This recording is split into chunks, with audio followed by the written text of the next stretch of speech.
ते पालक आहे, पालकमंत्री ते आहे. आम्ही त्यांच्या पालकत्वाखाली आहे.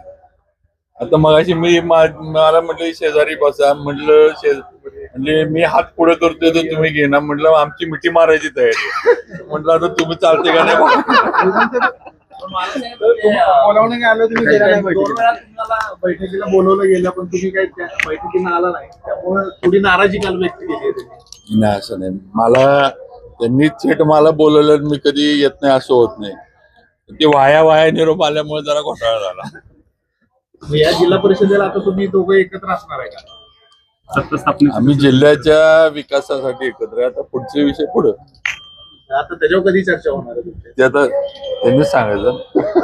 त्यांनी तुमच्यावर सांगताय, तुम्ही कधी हे करा. आम्ही काय आपलं बघत बसलोय, त्यांनी सांगायचं. ते म्हणजे 2 वेळा आम्ही पुढाकार घेऊन पुढे आलेलो, पण आता मोठा पक्ष भाजप पुढे येणार का विचार? ते मोठे आहेत, पक्ष आमचा मोठा जरी आकड्या नसला तरी ते मोठे आहेत. त्यांनी सर्व मोठ्यांनी सामावून घेतलं पाहिजे. मोठे दोनदा तोंडावर पडले असं त्यांनी सांगितलं. मोठे दोनदा तोंडावर पडले.